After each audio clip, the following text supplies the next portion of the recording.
I can share a lot with you, but I have to obviously be careful about sharing very specific details around the acquisitions because they lock us up so tightly when they want to be very careful about the strategic ways in which they price and value and then execute on acquisitions. And I've been involved in 4 acquisitions now, which I'm happy to share as much detail as long as it's not very specific to especially anything quantified. So that's a kind of a basic intro, and I think the key points, just to kind of kick this off to give you a little bit of relevance, is my career started in the corporate IT world. So my foundation of training and understanding of technology, it was from an IBM perspective in putting big solutions together, and I pretty well sold at any point in time everything that IBM had, right from PCs, which was really my passion. Actually, was recruited off of out of business school by IBM because I loved the PC. It was just when the PC was coming out, and to me, it was like, oh my God, I was used to punch cards, and how is this possible? This is like a revolution. I had to be involved in it. And then as I joined IBM, thinking I'd be selling PCs, they actually, it was a bit of a bait and switch, and they said, no, we want you to become a systems salesperson. And I ended up initially being trained to sell what was called small systems.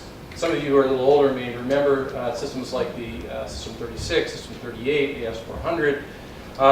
And I did that for a number of years, and I was quite successful at that, fortunately, and eventually got promoted to run my own team, and develop a team of salespeople here in Toronto, selling across a wide variety of industry verticals. And then eventually I got asked to try something that IBM rarely did, which was to move up into selling very large mainframe systems, which was exciting because I didn't think I'd ever be able to actually learn enough to do that, because it was, again, a huge jump in the level of technology complexity to understand MBSXA systems and VM and some of these things that some of you may be, again, aware of, DB2, et cetera, from the days of selling mid-range kind of systems. But anyway, I did it, and I eventually, again, started to grow a whole team. I was working downtown here. I had a lot of very large accounts, including Rogers. And I mention that because Rogers, this was in the days when Cantel was really just getting started. And so my introduction to the world of mobile was really through the eyes of Ted Rogers and Nick Hauser and a whole bunch of people that really he recruited to get into the business. And I don't know if you remember, he did a deal with AT&T, and then that fell apart. And so I started to learn about mobile right from the ground up in those days, and all the applications and the complexity that went into, even at the beginning, of trying to use mobile as a vehicle for delivering value to users beyond just the telephone. But it was when I got the bug. I got the mobile bug then. Going forward from there, I eventually left IBM and was recruited into a company called Bay Networks, which was in the internetworking game. And so this was kind of my shift from kind of pure technology, systems play, more closer getting into the web, because this is when internetworking became critical to be able to connect systems in a very efficient way, leveraging the power of the internet, routers, switching, that whole technology. And of course, Cisco was the big player who was developing that market in an incredibly fast rate. Bay Networks was a merger between Synoptics and Wellfleet, between routers and switches, East Coast, West Coast, and they were just getting started here in Canada.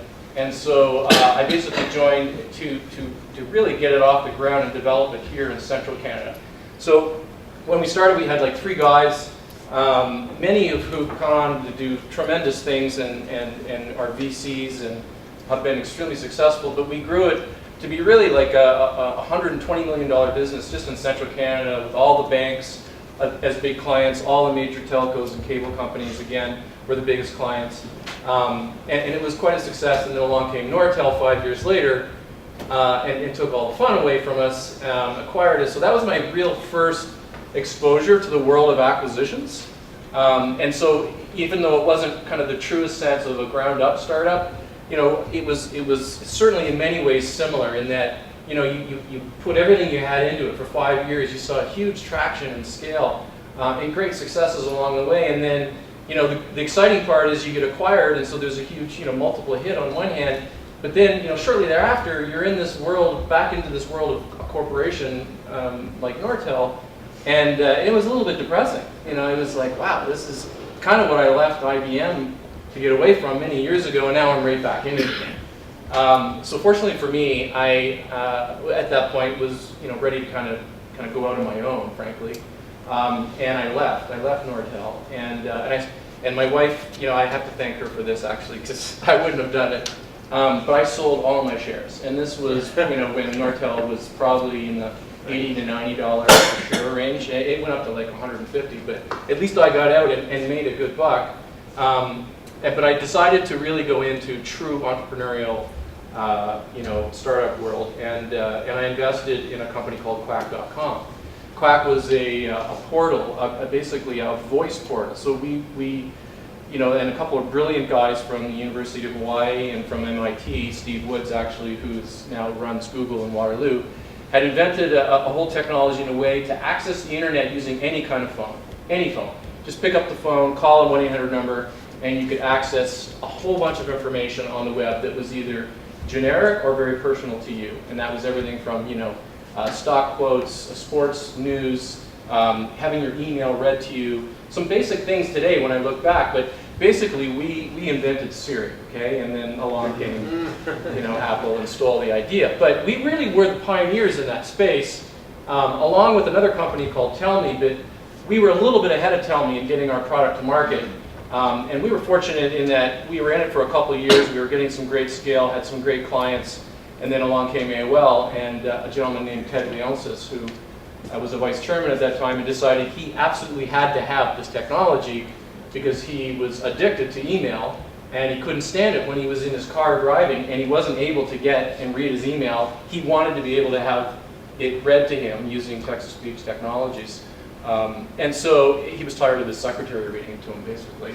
And so they came along and they were willing to pay us a ton of money to acquire the company at a time just before the internet, just before the bubble burst. So talk about serendipity and luck. I mean, that was a great start for our entrepreneurial, first days. And I stayed with AOL for about 7 years after that. I was pretty well the last guy standing there. Everyone else at Quack, and there was probably 70 of us at one point, had all eventually left. And as you know, AOL's history was a roller coaster ride. But I have to say that the thing I loved about AOL is that they were true pioneers from a web business model and web business and user offering perspective. They were willing to try pretty well anything to figure it out and spend money on it. So it was a great playground for me. I was able to really try every kind of business model there was and learn really from obviously the success or failure of those business models. And at the same time, we learned a lot about web content, web publishing, and then we got into mobile because of my passion and background. I basically joined the mobile team and eventually took over the mobile team and launched just a ton of things, including AIM on the days of WAP, MapQuest in the days of WAP, and then a slew of other applications and content through relationships with some of the other Time Warner companies. In many of the movies, like Matrix, and just a ton of string of opportunities where we monetize a lot of ringtones and content for everything you can imagine that would sit on the desktop on the front of the mobile phone. So it was a great experience, and again, that's where I really started to piece together my expertise around mobile and around the gaming world because of mobile. And so Steve Woods, who I had mentioned earlier from Quack, he had left and gone on to start a company called NeoEdge, which I think as was mentioned, NeoEdge wanted to take advantage of the whole casual game world. So the casual game world had been doing fairly well in terms of traffic, like fantastically well in terms of traffic, but not so well on monetization because it was like 95% of all the time spent in casual games was unmonetized because it was all about basically try and buy, and so the conversion rates weren't all that great, and yet there was all this great time being used and not monetized. So Steve and his guys again invented some really cool technology that would enable the insertion of video ads in casual games without the need for involvement from developers. And so you could actually use compiled code, which is a very difficult thing to do, to actually enable the ability to insert videos. So we were able to monetize that by going to a lot of the big publishers in the casual game space like Yahoo, like MSN, and say, look, give us your entire catalog. we will insert this technology, and now you'll be able to monetize using video ads. And it was very successful. We grew our video ad network substantially in terms of inventory, to the point where we were like at a 4 million run rate. And then we decided to merge that with a social game company to shift a lot of the resources in what's happened with gaming on the web, which was social. And I left the company and basically cashed out my shares at that point. And one of the reasons was because I was being asked to join another company, which I'm really glad I did, which was Social Deck, and to become the CEO of Social Deck. A couple of very brilliant young guys out of the University of Waterloo, Jason Patel and Anish Acharya, who had created a wonderful platform to solve the issues of fragmentation across platforms. So they were able to initiate gameplay between BlackBerry, iOS, and Android in a very efficient fashion and a very social fashion to really drive viral usage amongst all your friends. It was a great platform. So we got well into starting to monetize that through relationships in selling the platform, licensing the platform. We were raising money, and then again, because of some relationships that I had, along came some knocks on the door about acquisition. We were able to get a bidding war going fairly rapidly between Google and some others that I can't mention, and able to really drive up a fantastic price and value and return for the founders, and exit in a fairly rapid fashion, which I'm happy to answer some questions on, which I think goes right to the whole value that companies like KPMG brought to us in that process. And then I stayed with Google for probably about 4 months, 5 months. It was a different experience. It was kind of back into that corporate world. I have to say, a very, very, very different corporate world from anything I'd ever experienced. I'm happy to answer some questions on that if you'd like to ask. But in the meantime, I really did still want to get back to an entrepreneurial game. And so I was introduced to the current founder and CEO of Locationary, Grant Ritchie, who is a brilliant visionary in his own right.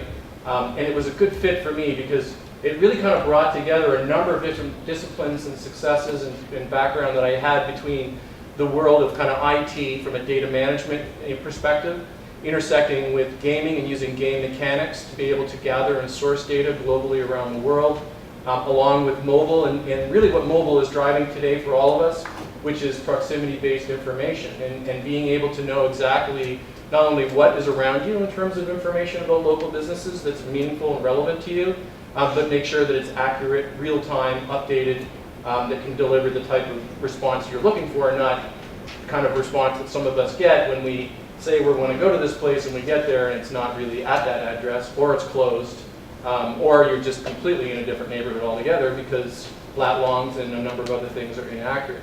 So this is what Locationary is all about. It's a federated data management platform that can help actually solve this problem of high quality, accurate, up-to-date, real-time, location-based information about businesses. And so it was a great blend of everything for me. I love to invest in and work with really brilliant founders and help them scale and grow a company as far as we possibly can, and that's what I'm doing today. So sorry, it was kind of a long-winded way of giving you a bit of more color on my background, but that's kind of bringing you to today. So I know that you wanted to ask some questions to kick this off, Tina. I think one, and actually we've got Ray here too, so Ray, feel free to jump in. Oh yeah, and I should mention that Ray is obviously chairman at Extreme. And Extreme is actually one of our investors, and along with Ray and along with Armor Barmer, fantastic VC, just been unbelievably supportive. So thank you, Ray, and for all your support to date, and I promise you're going to get a great return. There you go. Well, Dan, one thing I'm sure a lot of our audience would like to know about is selling prices these days. What are the multiples? What are the drivers?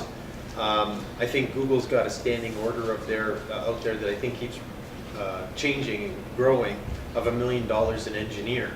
I think I have heard north of that now. I think it might be up to $1,250,000. In a talent acquisition. Yeah, exactly, talent-wise. But that's just one. What are the drivers these days? Is it, in a lot of cases, it's not EBITDA because there's no earnings yet. Is it revenue? Is it the talent? Any thoughts on that? Sure, I can give you my perspective, and Ray would probably have a good one as well. And, there are just pure talent acquisitions, and that's a very early stage when the technology's not really been validated that you've been developing and investing in. And then on top of that, you start to layer all the other values. So there's the talent of the team, which is really usually very critical, and matter of fact, probably the most critical aspect of most acquisitions, because even if you're buying a technology or a portfolio of revenue clients and agreements, they're only as good as the team that can continue to help you sustain that business. But then, of course, there's the whole IP infrastructure on top of that, what IP you develop, patents along with that, and the validation of that technology in the marketplace. And then, of course, there's layered on top of that the value of what you've achieved economically, revenue, and number of agreements, who the agreements are with, how long-term those agreements are, how profitable or not those agreements are. And so all of that goes into kind of usually a basic method of valuing the company, along with some other things like strategic value. In many cases, strategic value can be a completely objective-based number, right? That is largely because it's so critically important to the company who's acquiring you to take you out for a number of strategic reasons. So that's kind of the early part of evaluation. And then from a revenue perspective, I'm not so sure, and I'm interested how Ray thinks about this, but I'm not so sure that either side really can say that there's a true multiple. I mean, I've heard anything from a 3 to 5 to 8 times multiples based on Valley versus East Coast versus West Coast. But at the end of the day, my experience has been, I think revenue multiples are more the negotiation tool for the seller than they are for the buyer. The buyer will try to push and jam down very low multiples, and the strategy and tactics for the seller is really to start to pull out validation points in other acquisitions that says, no, you've got the wrong multiple. Now, from a revenue perspective, the multiple should be 5 or 6, not 2 or 3. Right. And so it becomes more of a lever that you have to use to get the value up overall in what you're able to accomplish for the company.